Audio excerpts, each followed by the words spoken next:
Welcome back to the OPEX podcast where fitness is explained. On today's episode, I'm joined by Mike Caju, co-founder of Bruce Trent and president of Working Against Gravity. On this episode, Mike shares with us how fitness changed and essentially saved his life from a previous drug addiction. Guys, this is a really deep conversation with Mike. I know you're going to love it. Stay with us.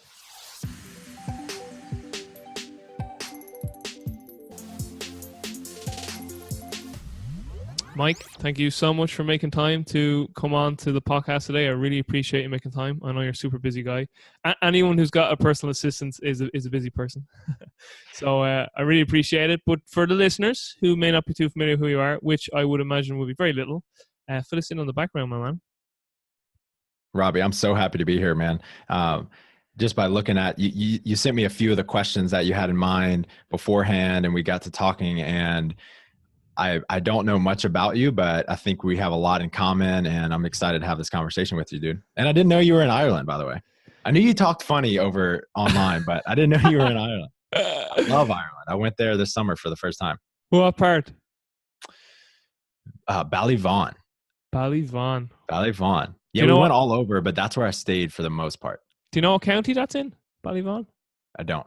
No, I'll have to check that up myself. Man, it was incredible, like watching the sun go down at 11 p.m. Oh, yeah. Our summers are great. And we actually got a really nice summer here this year, so it was great.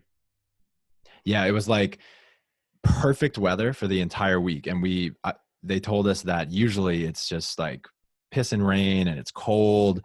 It felt like San Diego. Yeah. No, we had a sweet summer this year. Ireland's beautiful. If we just got solid, consistent weather in the summer, it'd be great. But it's just it just rains here an awful lot. But listen, first world problems, man. But getting into your background, I know we discussed this on email, and in fairness to you were like, you know, what do you mean by background? How far do you want me to go? It's really up to the guests themselves. I really like you to get into as much detail as you can. So in terms of your background, I'd like to know like where you're from, where you grew up, you know, sports you played, did you go to college? Basically everything up until where you are right now with Bruce Trent. Yeah, man. I grew up in a really tiny town called New Roads, Louisiana. When I grew up, there were 2 stoplights, and I think now we're up to 3. So it's a real metropolis down there. And there are about 5,000 people, and it's a really, really interesting place because segregation is still so real there. 5,000 people, 2,500 white people, about 2,500 black people, almost entirely separated by a set of train tracks. And the black people just live in the back of town. Growing up, I didn't think that was abnormal at all because that was the world that I lived in.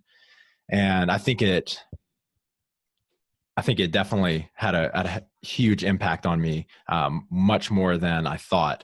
And I didn't start realizing it until I got out of New Roads into Utah and saw that the world lives in a much different way.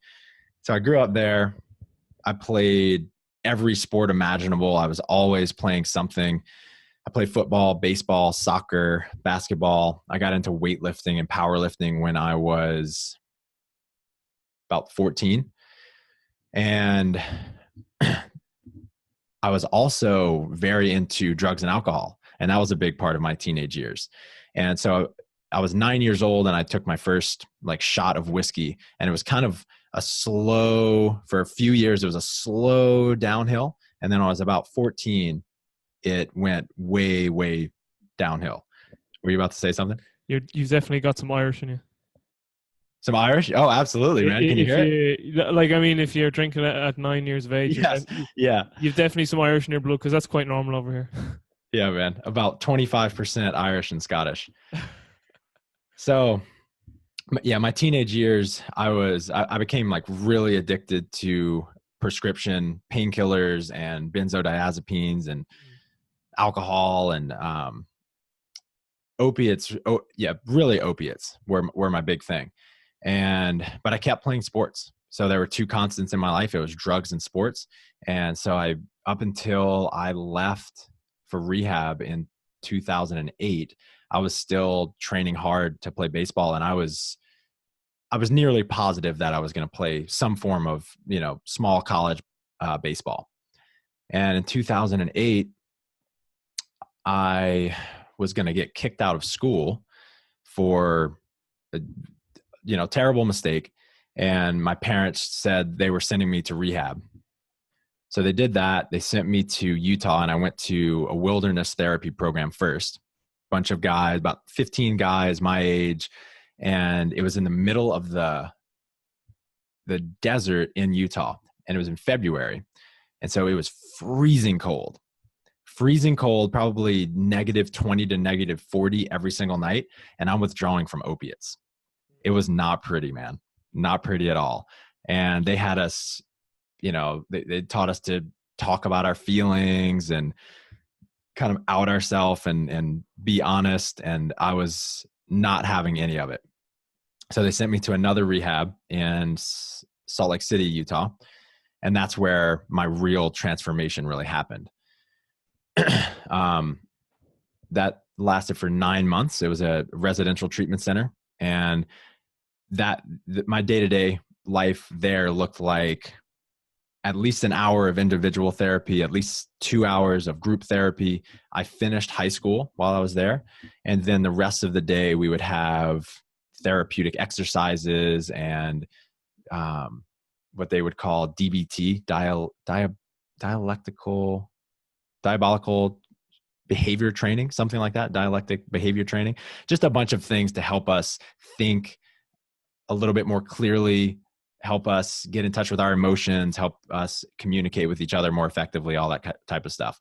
So for, when my peers back home were getting drunk and playing football and then going to college, I was doing therapy all day long. And so at some point, I went from really hating being there and resisting it to realizing that I had to take ownership of my own life. And when I did that, I fell in love with that process. I fell in love with psychology and the way that we think and the way that their methods and practices, like the effect that it had on me and how much better it made me feel. And I also saw the effect that it had on those around me.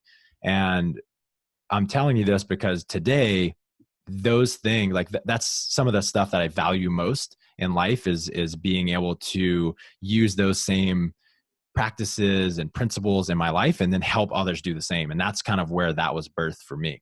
From there, I went to like a halfway house in Salt Lake City, started going to college. And in college, I wanted to be a social worker. And so I had a couple different internships as a, practicing social worker. And I did this one, which was an intensive outpatient rehab center, basically for drug addicts and alcoholics. And I would show up there once or twice a week for group therapy. And the experience that I had was most of them either relapsed or died like pretty quickly. And me being so newly into recovery, I really just couldn't handle it. I would create these relationships with these people, a lot of them around my age that were just, they were just dead. And it was very sad. It was very scary for me. And it changed my career path from that point on. I didn't think I could handle it. I didn't think it was best for my sobriety at the time. And so I went down a different path, thought I was going to be a physical therapist for a while. And as I'm applying for physical therapy school, I got offered a coaching job at Southern Utah University. That was my first coaching job. It sounded super exciting. And I thought, I'm going to check this out. If I don't like it, I'll go to PT school. Mike, just yeah. Go on there. How does the coaching job come about? Yeah, that's a great question. So somewhere in there, I skipped over. I started doing CrossFit and I met Tommy Hackenbrook. We formed a team that would go on and win the games twice. And after we had won the first year,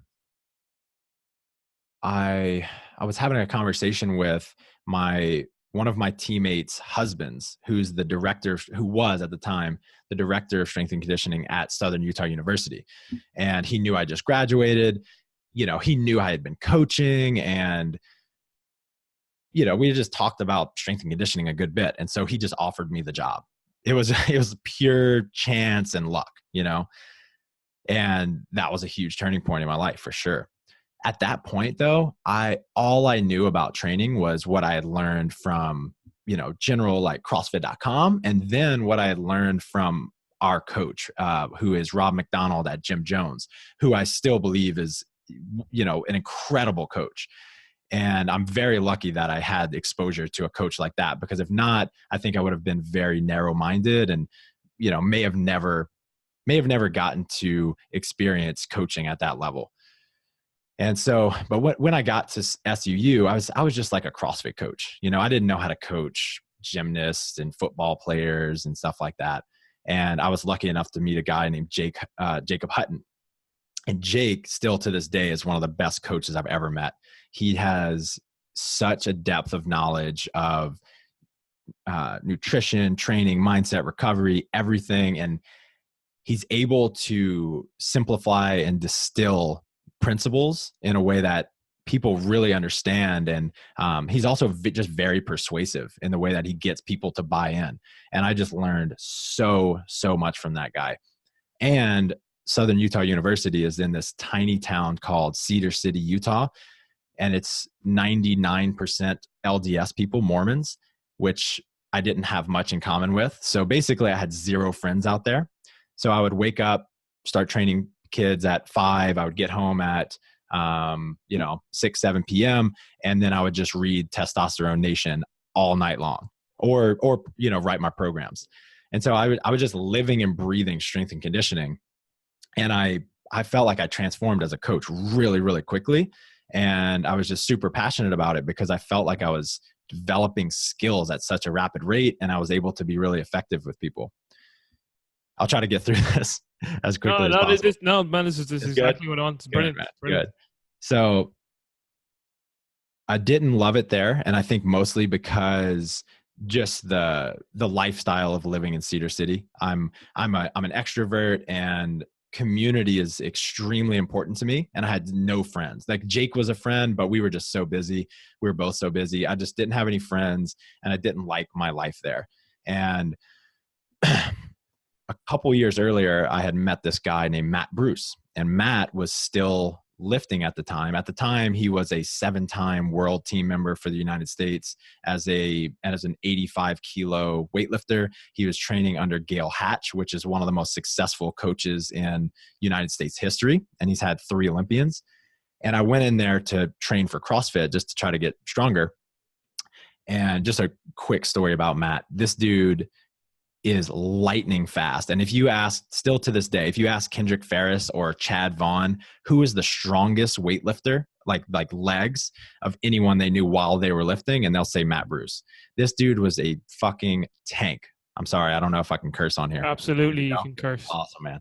This dude was a tank. And so I would go in there, and literally just by watching this dude lift, I would hit PRs immediately, because I had this realization like, oh, you can move that fast? I had no idea you could even do that. And it fired me up, and I hit PRs. I think the 2 times I went there when he was still lifting, I hit PRs. So I tell you that because I was having a conversation with him years later as I'm in my apartment in Cedar City. And I'm like, dude, I don't think this coaching thing is for me. Like I'm pretty miserable. I love coaching, but I don't know if I can handle this lifestyle. And he said, well, what about working at LSU? And man, if you grew up in the South in America, then you know what passion means when it comes to college football. Like I grew up, and they probably put LSU football uniforms on me before I could speak. So I was a raving fan of this organization, and even the thought of working for them was like a dream come true. So I decided, if I'm going to be a strength and conditioning coach, like if I don't like it here, then this is not the profession for me. And he got me a position as an intern at LSU. And I went there and just learned my ass off. I got to work with some of the most famous guys in the NFL today. I got to work with some of the most famous baseball players in the MLB today. And I got to be surrounded by coaches that truly, truly care about their athletes. And what I learned over there was really unique and something that I didn't expect to. Like I learned like tactics and uses of like cutting edge technology, which that doesn't really do it for me. But what I learned, especially from the head guy, Tommy Moffitt, is that people don't care what you know until they know how much you care. And I would see him spend hours with like walk-on freshmen, just because he wanted to peer into their life and wanted to give them advice and just help them on their journey in life. And he didn't have to do that. And a lot of coaches don't do that. Whether you're a CrossFit coach or a strength and conditioning coach, that's not being done many places. And the culture over there is to care first and then teach them, skills and get them stronger second. And it really just transformed the way I thought about coaching. And it was a really valuable experience. So maybe 6 months later, I ended up having a back surgery. I had a lumbar fusion. I had a genetic disorder and then CrossFit and powerlifting and all the sports I played kind of pushed it over the edge. And I had to take a couple months off. I couldn't, be lifting any weights for players or anything like that. And then when I got back, I stayed for a few months, and I decided I just didn't think the college strength and conditioning was for me. And I think the reason was something like, it was very stimulating intellectually and exciting for me. And it wasn't very fulfilling, because I was helping the 0.001% get 0.001% better, which is an amazing thing for people to do, for those that, are really fulfilled by doing that. And it didn't fill all the buckets for me or check all the boxes. And so my teammate, Tommy, invited me to buy one of his gyms in Utah. And so I thought that, that would be a great idea. I didn't have any other ideas. So I would go and do that. And that would, I would get a different level of freedom. I would get to make my own schedule. And that was like really attractive to me. And as I was doing that, actually, one part that I forgot, Matt and I had started programming for some people online. And I kind of did it as a favor to him. I said, Matt, how can I pay you back for getting me this position at LSU? And he said, I know you're programming for some people already online. Why don't we do this? You write the program and tell me where you want the weightlifting. So I would do the whole program and say, Matt, you put a weightlifting workout there. And at the time, man, he would put literally the exact workouts that he would do. So like a 4-hour session to start the day off, 4 days a week, 4-hour weightlifting session. We've come a long way. So we were doing that, and Tommy kind of knew that. And so when I moved out to Utah to buy the gym, he said, hey, I know you're doing this thing. Why don't we, utilize the Ute name, utilize my name, and just kind of make this thing a little bit bigger. And so we rebranded it and called it Brute Strength. And that summer, I was coaching the NorCal team, and I was working with Chris Henshaw. He was doing the endurance, and I was handling everything else. And through working with him, it sparked this idea of, which I think we became known for, especially in the beginning, which is creating a team of experts rather than having one guy be kind of the expert in everything. Almost everyone does this now, but I don't know if anyone else was doing it at the time under one roof. And so we brought in an expert in every different area of the sport, and we had all of them basically filtered through me, so that we weren't just stamping different programs within the program. We were starting to figure out how they contributed to each other and impacted each other, right? We were crushing people with volume for a long time. And so I had to learn how they all impacted each other. And so that's how Brute started, man. It's a long-winded answer, but that's how Brute started. Now, that's what I call an introduction. It's funny when you mentioned that coach at LSU, he said, you know, people don't care how much you know until they know how much you care. The reason I kind of laughed at myself is because we don't know each other that well. I interned and worked at Mike Boyle's Strength and Conditioning in the past. So Oh, I lived amazing. in Boston. So like, Mike is a very, very, very good friend of mine. But like, that's the number one thing he tells everyone. Like, that's the number one thing. I don't know the amount of times he has said that, not only to me but to everyone. But like, when I was young and raw, like, that was the first thing he said. He's just like, and there was that quote as well. And that quote has been like, that's been like attributed to like so many different people. Like, it's like, it's Benjamin Franklin said it, and like, it's like Right. no, it was Teddy Roosevelt who said it. It's like, who said it? It's one of these like, who cares? It's just who cares really said it. Right. It is so true though. But yeah, that's a brilliant introduction, man, and really, really appreciate that, because for me personally, I just love having as much frame of reference when it comes to understanding an individual. Mhm. Just something I wanted to ask you too was, do you know who Pat Davidson is? I don't know him, but I know of him. I know we have a lot of mutual friends. Yeah, and the reason I said I think he'd be savage. So savage is a good thing. It's an Irish word Yes, for good. yes. I'm familiar with Just in the case. good use of savage. Yeah. Because I've said that sometimes, like in American, are like, what do you mean by savage? It means very, very good. I think he'd be great for your podcast, because I think you two would resonate so much, because Pat too previously had drug and drink addiction, and we've spoken about it at length. Oh, wow. And Luca Hosefar is another guy who I've spoken about this too. And you know, Pat is very, very deep into neuroscience and studying the brain, and it's an area that I've been interested into an awful lot lately. I literally just finished Sapolsky's Behave book this morning, and it needs to be reread because it's a monster, 700 pages, so I need to go through it again. Jesus. But I'm like yourself. You kind of said you're sort of fascinated with like human behavior and psychology. So am I. Like, I just fascinated with human behavior. Just like, what makes us tick. We're just like, you just look around and go, we are so fucked up, but it's Yes. amazing. But the reason I say that to you is Pat made a really good point to me, in that we spoke about on one of my podcasts the gift of the addicted brain. Mhm. And when people initially hear that, they go, the gift, what do you mean? It's like, because if you could facilitate like the addiction you have in an area that might be negative for you, and plug that into an area that's very positive for you, like the productivity and the creativity that you can bring into the world is just like outrageous. So like Luca Hosefar says that, you know, he used to be in crime and drugs when he was a teenager, and he gave the analogy of, I took the plug out of that addiction and I stuck it into fitness. And he's just like Luca now owns like one of the top facilities in Seattle. Oh, wow. And like, you know, he's an entrepreneur, like, you know.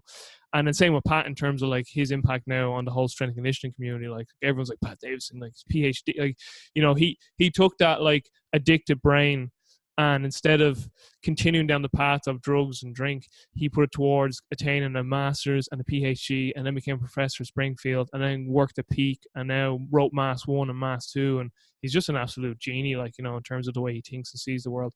I personally have a bias because I love the guy, so because Right. we resonate on so many things, and I'm obviously going to say that about him. But I just think you two would really, really get along very well.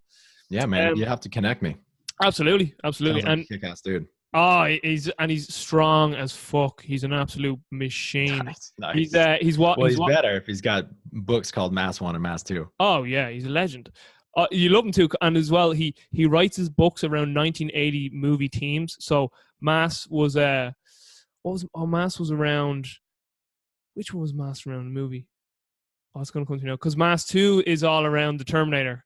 Oh, Mass 1 is around Rocky 4. Like, if he dies, he dies. Whereas Mass 2 is like about the Terminator. And he's going to say, and Mass 3 apparently is going to be around RoboCop or Rambo or something like that. Amazing. Yeah, he's a legend. Anyway, moving on. That was fantastic. Really appreciate you giving us that insight. You kind of touched on a few names there, but who would you say have been your biggest influences on you professionally and personally? Professionally, the first one that comes to mind is Tim Ferriss. I was on the drive from Texas. Me and Matt had just done a seminar, like a, you know, CrossFit type seminar, and I was driving up to go by the gym. And at that time, man, I knew literally nothing about business. And I mean, absolutely nothing. And I listened to the 4-Hour Work Week, and my mind was just completely blown.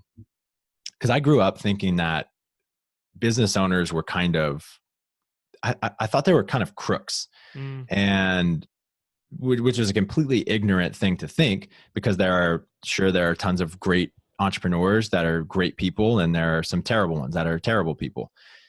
And this book just completely like blew my mind and taught me that an entrepreneur is someone that leverages and brings like more, utilizes materials and creates more outputs than the inputs that are put in.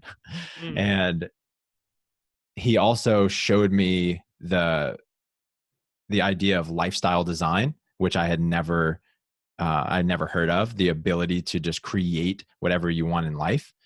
And since then, I've just listened to so many of his podcasts and read all of his books and all that kind of stuff.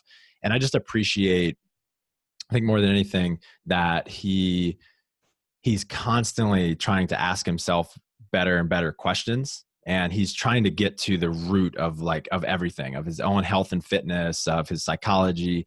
And he's repeatedly influenced me by just turning me on to like great thought leaders and great business principles. So that's the first person that comes to mind. In terms of personally, without a doubt, my father. I grew up thinking my dad was literally Superman. He was perfect to me. And a couple of the biggest things that he taught me is to be generous and to treat other people with, like, every person with respect, and to go out of your way to help them. And for the longest time, I just thought he was, for the longest time, I just had no idea why he was doing that. And whether he's conscious of it or unconscious of it, I think I've figured out some of it. And I think it's that when you live your life looking at where you can bring value to other people, you immediately have a meaningful life. When you live life thinking, how can I get meaning and how can the world bring meaning to me, then you can live a miserable, selfish life. And I think both of my parents, but for sure my father, because that's who I looked up to most. My parents live their lives serving others. Like they go so far out of their way when they have tons on their plate to help everyone in their community and their family. And I know that it's not just me saying this because I'm their son. Like they're known in their community as being those people. And so that's one of the absolute best things they taught me, because it taught me to be a better teammate, a better husband, a better friend, just to contribute more in a community in general.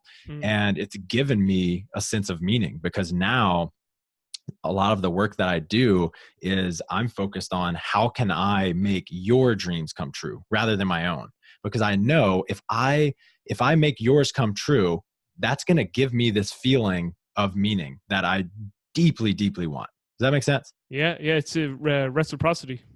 You become more fulfilled by facilitating other people attaining their fulfillment. Exactly. Yeah. It's a two-way street. And then the other one, my dad's just very, very open-minded. He grew up in the same tiny town that I grew up in. And let's see, I had a really cool conversation with him the other day. I asked him, you grew up in a very racist place, and yet he became the first Democratic congressman in his region in 38 years. And I asked him, how did you become a Democrat when your parents are Republican? Like, everyone around you is Republican and conservative, and a lot of them are very racist, and yet you're Democratic and you stand up for the rights of minorities. Like, how did that happen? And he traced it to him moving to Washington, D.C. to go to law school. And just the same experience that I had going to Utah, just being around different ideas and just a lot of different people, different cultures, expanded his mind. And I picked up on this as a kid, just him being open-minded to everybody he interacted with, different ideas, different ways of doing things. And one of the things I value most about myself is my curiosity and my ability to notice what someone else, like notice what someone else is doing that's succeeding, even if it's completely different than what I'm doing to succeed, and kind of trying it on rather than feeling threatened by it or offended by it. And I learned that from him. Man, that's a great answer too. And we're both in the same club in terms of curiosity, because I want to know the why, and then after why, I want to know the why of the why of the Yes. why. And I Yes, just keep yeah. going. It's like that. You ever see that Louis C.K. joke where he's talking about his daughter? Yes. Yeah, it's so funny. I'll link that in the show notes. I think it's great because myself and James Fitzgerald often have a laugh about it. But yeah, we're there sitting down eating a meal, and Louis C.K. and he's like, you know, people who don't have kids, and they say that when they have kids, they're going to treat their kids, you know, to all the wonders of the world. And when they ask them questions, they're going to be like, so like, just they're going to fill their kids' brains with all this open-mindedness. And well, you don't know what the fuck you're talking about. Because when my kid is hungry and we're sitting down and she's like, guess what, the cloud story. It's like, Daddy, why can't we go outside? Because it's raining. Why? Because clouds make it rain. Why? That's all Daddy knows. Why? Because I didn't pay attention to school. Why? Because I didn't go to school. Why? Because I was too busy getting high. Why? Because your grandparents hated me because I ruined their lives. And he's like, and just to spare all you people, this goes on for about 5 minutes where it's just why, until the very end. You just end up saying, shut the fuck up and eat your meal, okay? So people who've no kids, you don't know what you're talking about. Oh, you've got a great memory, man. That's exactly what it was, I think. Because I've watched it so many times. It's hilarious. Yeah. Yeah, it is. It's absolutely hilarious. But I must send you on some resources too. There's a gentleman called Joseph Shilton Pearce who's written a ton on human psychology and behavior and like spiritual development, a lot to do with like raising kids and parenting. And Bruce Lipton, who wrote the book, he's written a few books now, but the one that really changed my life was called The Biology of Belief. And then there's another gentleman called Jacques Fresco, who is the founder of the Venus Project, which is basically he was an inventor and a futurist, and he basically wrote the plans for like a whole resource-based economy in the world. But the reason I bring up those three gentlemen, and anyone who's ever like listened to any of my podcasts, I must mention these guys all the time, because those three gentlemen, particularly when I read Lipton's book for the first time, it made me appreciate like how the environment is like such a huge factor in shaping an organism. So when it comes to like humans, obviously our environment is so huge in shaping how we perceive and think about the reality around us. And just think Totally. Think of your And father. How do you define environment? So basically, like I'm fascinated with epigenetics, and it was Lipton who introduced me to epigenetics because he's a cell biologist, and he was like one of the first people to realize like genetic determinism was horseshit, because he was like, if I put three identical cells in three different environments, they had three different expressions. So like, he was kind of one of the early sort of people to put forth, like, put to the forefront the importance of epigenetics, that it's not genetic determinism. Environment to me is anything that can influence an organism, everything from, now when you're talking about a human, I mean, there's chronic and there's acute environmental factors. So your chronic factors are basically like your upbringing and your childhood experiences that shape you as an adult or have massive impacts on how your brain develops into your adulthood. But then acute factors are just things like sleep and nutrition. Like, your blood sugar is an acute factor. Mm-hmm. Like, so that's the great thing about Sapolsky's book. Like, he basically talks about, he looks at a behavior and he works backwards. He says, what happened 1 second before the behavior? What happened hours to days before the behavior? What happened weeks to months before the behavior? What happened months to years? What happened in your adolescence? What happened in your fetal environment in your mother? What happened in evolution that has shaped humans to be like this? Like, so environment comes down to like just basically everything from acute factors, like again, nutrition, sleep, circadian rhythms, exercise, to chronic factors, again, like your upbringing and stuff like that. So, but it was those three gentlemen that really made me appreciate that the environment is such a crucial factor in shaping an organism. And when I came to an awareness and appreciation for that, it made me realize that everyone and everything is the way they are for a reason. And to always ask, like I always say, the most important question to always ask is why, is to try and understand. And when I got that appreciation for the fact that everyone and everything is the way there for a reason, it made me realize that I need to always constantly be working on empathy, compassion, understanding, discernment, and again, always just asking why.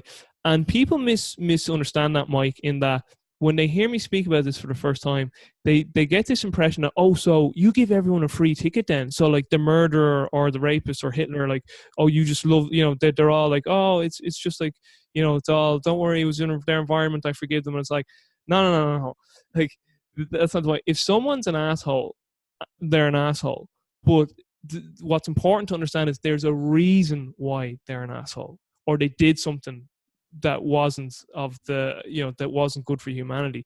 So like I'd always say, in terms of like with like World War II, like with the Nazis, I'm like, I I accept what happened because I understand the factors that led to World War II. But no way would I not condemn it. Like, it was horrendous. Right, Of course it right. was. But I understand how the whole situation came about. Like, you're from the south of the United States, and again, we don't know each other that well, but I'm fascinated with American history, and I've deeply studied America. Like, I can name all your presidents back to back. I've studied your wars and all that. I just think it's a fascinating experiment, your country. Yes, I did say experiment. Yes. But Still like, in the experimental phase, that's for sure. but like, again, like, Mike, people, like, they look at like this, obviously the slavery in the middle of the 19th century, and they go, "Oh God, it was terrible." It's like, yeah, but if you were born into that environment and you were told from day one that we, like, say you're a white person, we're superior to black people, and this is the way it is, you're like, okay, it's no different to me here in Ireland with the Catholics and the Protestants up in Northern Ireland years ago. If you were born as a Catholic, you were told that the Protestants were the bad guys, and vice versa. It just depends on what side of the wall you grew up on. It's no different out in the Middle East. You're an Israeli, Palestinians are the bad guys. You're a Palestinian, Israelis are the bad guys. And like, it's trying to get that awareness to people. And see, then again, people misconstrue that, going, "Oh, so you just, like, everyone is like, it's like everything's, you give a free ticket." Everyone's like, no. When someone does something bad, it still needs to be condemned. But the problem is, people don't want to ask why that behavior came about. They just want to, like, say, "Oh, put them in jail," but they don't want to understand, well, why did someone murder someone? Why did that rape happen? Like, they don't want to go down those dark holes, and maybe it's because people are too afraid of what they'll discover about themselves if they go down those dark holes.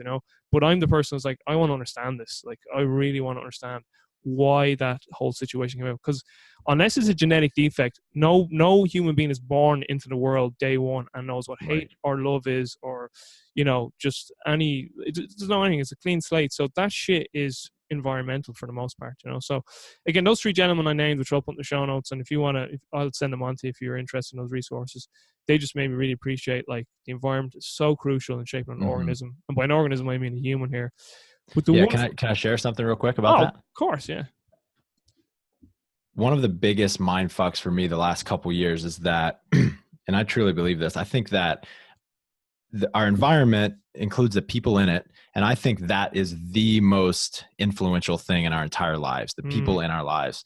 And so it's taught me, pick the people wisely. Like, there's just so many people that we can fit in our lives, and if I'm surrounding myself with people that are pulling me down, then I don't have room for people that can pull me up.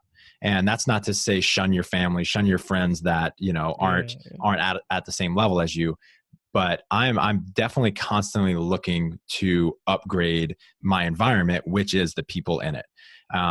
And with that said, that includes the way that I treat the people in it, because the way that I treat the people in my life, the way that I treat my environment, has an effect on how they in turn treat me. So if I treat them like shit, then they are going to treat me like shit. And that's going to have an effect on the future version of myself. I saw Jordan Peterson live last night. I'm sure you're a Jordan Peterson guy. I was literally, this is no word of a lie. Before we came on, I went for a walk in the park and I was listening to his interview with Joe Rogan. Yeah. Some things you're saying sound like him. So I knew you were. I will say though, it's the first time I've ever listened to him. So I've not been in. Yeah, the reason I said James Fitzgerald will laugh because, like, I was like, his voice. I just can't handle the voice yet. Yeah, dude, listen to everything he said. It's incredible, man. Yeah, he has this whole thing about in life we need to focus on what we want. We need to figure out strategies to get there. And then we need to realize this. He said this last night. It's fucking mind blowing. We need to stop optimizing for happiness, because when we optimize for happiness, that's a very short-term solution and decision, right? Because what makes me happy in this moment doesn't necessarily make future Michaels happy, right? Like eating sugar or taking a drug or, hitting the snooze button. We have to optimize for the community of ourselves, like all future versions of ourselves. So our self in the now, and then me in 10 minutes, and then me next week, and me next year. And we have to constantly be kind of taking this into account. But we don't do that because it's hard to really connect with Michael in 20 years. But if we can do that, we're going to be a lot happier. And the other interesting thing is we have to treat other people in the same way, because, you know, the way that I treat current Robbie will have an effect on how future Robbie treats future Michael. And so if we're optimizing for our success in life in general in the future as well as the now, then we have to treat people with respect. I don't know if I'm making any sense. No, you are. No, you are. Yeah. It's just like a logical reason to treat yourself with respect and have integrity with yourself and having integrity with others. So, man, this is so good, this conversation. But Alan Watts, do you know who Alan Watts is? Yes, I haven't read much of his stuff. Right. Well, I'll tell you what, I'll get into Peterson and you get into Watts, because Watts has this phenomenal lecture. It'll so resonate with you. It's basically, now I'm not too sure, I'm nearly sure the title is Stop Trying to Make Everything Good. So in the talk, you probably get it free on YouTube. He's got hours of stuff, and his voice is unreal. I could listen to him all day. He's got that beautiful English voice. He died a long time ago, died in the 70s, but he was that beautiful English voice. Yeah, no, when I tell you, you're going to send me an email. That's what y'all say in Ireland, huh? Yeah, well, yeah. Listen, I've unconditional love for everyone. I mightn't like everyone, but I unconditionally love everyone. That's the key. I like that. And for people who, like, unconditional love just means unconditional acceptance, which goes back to I accept everything the way it is. Doesn't mean I like everything the way it is, but I accept, because I'm always asking why, to try and understand. But Watts has this phenomenal lecture, and this was another huge influence on me in terms of, again, how I see and perceive reality currently how I see and perceive reality, because we're dynamic organisms and we're always changing on a moment-to-moment basis. But the universe works in contrast, Mike. So, like, everyone's like trying to get everything good, everything into the light, so get away from evil and get away from dark. And Alan Watts' whole thing is that is a completely fruitless endeavor. He says it's like trying to poke your index finger with the same index finger, because he's like, the universe works in contrast. If you did not know good, or if you did not know evil, you would not know good. If you did not know right, you would not know left. If you did not know dark, you would not know day. So he's like, it's all part of the journey. So he's like, if you didn't know depression, you wouldn't know what it was to be bliss. So people are always like, oh, I must be good and happy all the time. And they feel guilty then if they feel down. And he's like, no, like, and that kind of then resonates to a book called The Four Agreements, where the last agreement was always do your best. And in that chapter, he basically says your best on a moment-to-moment basis is always going to be different given the circumstances that are going on. So for instance, like the day when just everything's going right, like let's say you won the lottery, versus a day like when a friend completely unexpectedly got killed. But the point he puts across in the chapter is, did you try to be the very best version of yourself in that given moment, given the circumstances? Even though like the best is, they're probably universes apart in terms of like they're absolute, but relative to the circumstances, were you as good as you could be as a human being? And one final thing I'll say, and I'll let you get in there, is that one thing I've been thinking of lately is, you know, a lot of people do say, you know, it's your surround yourself with like the Jim Rohn sort of quote, you know, that you reflect the 5 people you're around most of the time. That's another one of those things that's been attributed to about 50 people. Oh, but it's funny. The more I go back on like quotes where they've been attributed to loads of people, it usually is Jim Rohn. So yeah, exactly. It's probably just Jim Rohn. But like, so people, you know, saying, you know, it's your environment, set up your environment, and it's very externalized. And don't get me wrong, your external environment is important, but true happiness and control is an internal process. So you could be around a crummy environment and crummy people, but if you're letting that in, then everything's going to be shit and everything's going to be crummy and you're going to be shit. Whereas you should see it as an opportunity. I can be the light in this room that facilitates more light in others. So like it's something I'm really trying to work on, because like I struggle with like certain family members, you know what I mean, in terms of like being around them. And then like, but it's something that I need to work on. Like if something is bugging me about someone, really it's a true insecurity that I have within myself. That's probably subconscious. Like I need to ask, why does that behavior of that individual annoy me? Is it something subconsciously that they're reminding me about myself that I don't like? Right. I'm projecting that back out. So again, happiness truly is an internal process is what I'm trying to get at. And I think a lot of us, and maybe you've seen it too, like we try to like externalize everything. And I see that in the coaching profession. Oh, if I get that coaching job, particularly with I have a lot of friends in pro sport and they're fucking miserable. And everyone thinks that if I work with an NFL team or a professional rugby team in Europe, when I get there, I'll be happy. And then they're there for maybe they're happy initially for a year or two, but then a few years, the hours get long, the wife's giving out, you know, home to see the kids, then they just stay in the building, and then they build up such an identity with this coaching role, they're afraid to leave now.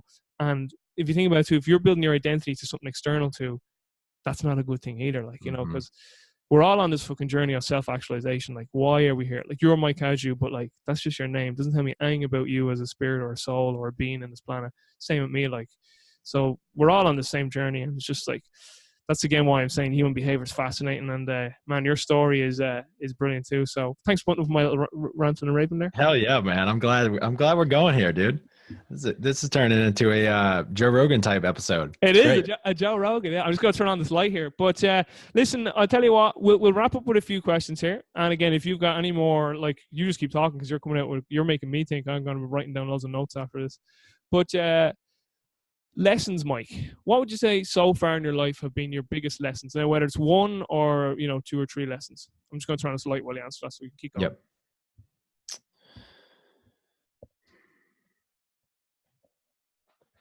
One of the biggest lessons for me is something that I already touched on, which is the importance of integrity. And the meaning of integrity has something to do with, you know, having a solid foundation. And in the past, I was a cheater. I was a liar. I stole from every person in my life when I was a drug addict. I was always late. You know, even after I got sober, I was always late. I didn't really know the value of hard work outside of the gym, if you will. And I just didn't have great integrity with myself. I didn't have great habits, if you will.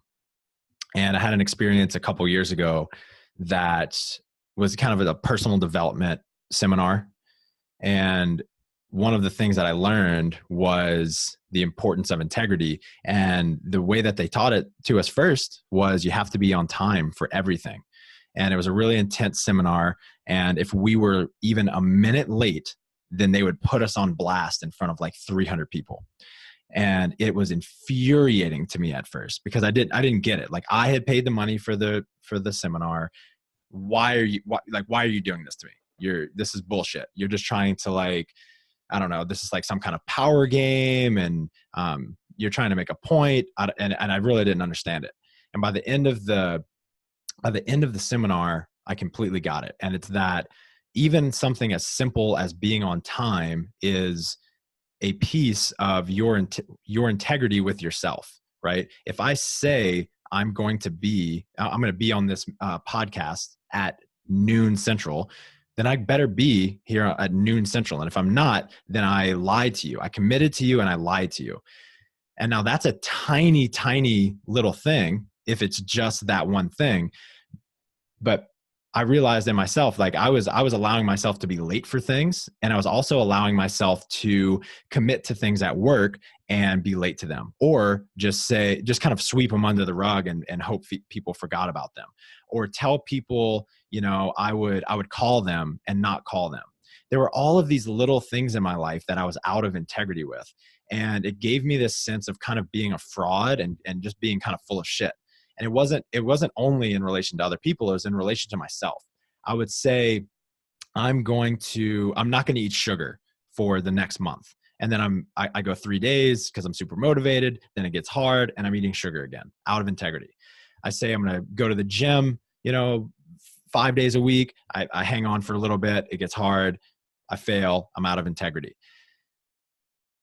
This is a big one. I would pack my schedule so full that it was literally impossible for me to do everything that I had on the schedule and accomplish all in a day that I was trying to accomplish. And I was just out of integrity all over the place. And it really eroded my sense of self-esteem and my sense of, like, self-love, if you will, and a lot of my relationships. Like, I just wasn't as trustable. And so the lesson was, have integrity, and it's the most important thing that you can have. Like, that is the base of your character. That is the foundation of who you are, your integrity with yourself and with others. On top of that, I learned how to build integrity. And the biggest lesson I can give on how to build integrity is to aim low. Like, start small. If you want to build a mansion, then you have to start with a solid foundation. So you don't want to start, if you want to make a transformation in the way you look, you don't want to all of a sudden start going to the gym 2 hours a day, focusing on your water, focusing on your carb intake, weighing and measuring your food, going to get a DEXA scan every week, because almost every single person listening to the show is going to fail on something that intense. If you don't have the foundation, the structure to have that kind of like intensity and complexity in your life, then you're going to fail, and it's going to destroy your integrity even further. So start small with something like, I'm going to write down everything that I eat, right? I'm going to write down everything I eat every day, and then everything else is a bonus. So I will be happy and I'll feel successful as long as I honor my commitment to myself of weighing and measuring my food. And what often happens is I track my food. I said weigh and measure just now. I meant track. What often happens is I'll track the food, and then, I'll work out a few days and I'm eating healthier and I'm feeling a little bit better, and I'm steady tracking the food. And then that becomes a habit after 20, 30, 40 days. And then I can add another one, and then another one, and then another one. And you're just building that foundation of integrity. And that's another thing that Jordan Peterson says is that aim low. We're not aiming low enough. We're setting these big goals, and we think we have to get there immediately and have all of the behaviors in place immediately. Eventually, to reach certain goals, you have to have 1,000 different high performance behaviors, but it has to start at one, right? Turn one of those into a habit, make it automatic, just make it a part of who you are, and then add another one. That's a big lesson I've learned. Man, that's a great answer. And like, if you like study a lot of masters in people who are masters of their crafts, like there's so many common themes. Like what kind of came to my mind there just as you were finishing up there was like simple things done savagely well. Mark Verstegen always says that. Oh, I like that. And Did he say savagely? Savagely well. He says simple things done savagely well. And it's funny that Peterson thing. He listening to the podcast today. That point actually that he brought that point up on the interview with Rogan. And it resonated with me too, kind of, because Rogan thought he meant like, why do you want to like start like low? Because he thought it was kind of like putting yourself down. He's like, Peterson, no, that's not what I mean. He's like, Peterson things like it's kind of like the minimum effective dose to get you going in the right direction. Exactly. So yeah, it was really, really good. And you kind of said the key term there, and I don't even think you realized it, but you brought up self-love, like, and that's massive. It really is massive. And again, depending on the individual and all of their life experiences up until the current moment, when some people, when they hear the word love or self-love or only unconditional love for oneself and others, they get a bit like cringy, or they don't really know how to accept that or take it. But call it what you want it. Like we're all on the same journey looking for the same thing, you know what I mean? Right.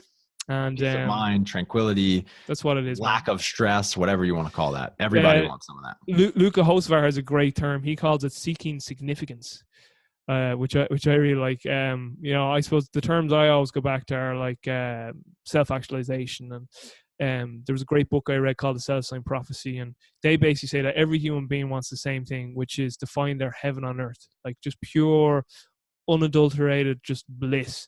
Now, how each one of us goes about attaining that is where we become individuals. So for me and you, like, we fell in love with coaching. We fell in love with like bringing these programs into creation that would help facilitate an individual bring something about themselves that they didn't even realize into creation. Be it like, we all know that we want the strength that's built in the gym to transcend those gym walls and bleed into other areas of their life and make them a better person. Other people, it's music, it's poetry, it's cooking. And it's funny too, because if you ever get someone again who's a master in their craft, they can always appreciate other masters in other domains. I've seen like I could sit down with Dan Pfaff, master coach, track and field, legend in the field, and we could talk about like food and like chefs, because he realizes that like a chef is another master of their craft, or song, right. or music. Like Ken Burns, the historian documentary guy. You ever watch his documentaries? Fucking No. 28. You've never seen Ken Burns? No. Oh my God, he's American, man. He's done documentaries on like the American Civil War, World War II. He only came out with Vietnam War last year. They're on Netflix. They're like 10 episodes, 2 hours long, 20 hours of like, and like the work, like the creativity, it's unbelievable. But amazing. What I'm trying to say is like everyone finds their fulfillment and their self-actualization through different mediums and means. Mm-hmm. And even like, you know, for me and you, like, again, because we come from a coaching background, we just fell in love with that process of helping to facilitate others, which again, as I said on, there's a reciprocity that when you fulfill someone else, you get fulfilled for doing that. Right. So, I love it, dude. Listen, we got to wrap up here, but we got to do part 2, but I'm going to ask you one last final big question if you have time for it. So real quick, because I don't want you to be late if you got something coming up now, because you got to keep that integrity. Yeah, I do need to go. Let's do a part 2, bro. This is a phenomenal conversation, and we went much deeper than I thought we would. Brilliant. All right, listen, I gotta go. So all the listeners, take care. This was a great episode. Mike Caju. Everything will be in the show notes. Peace. Later, guys.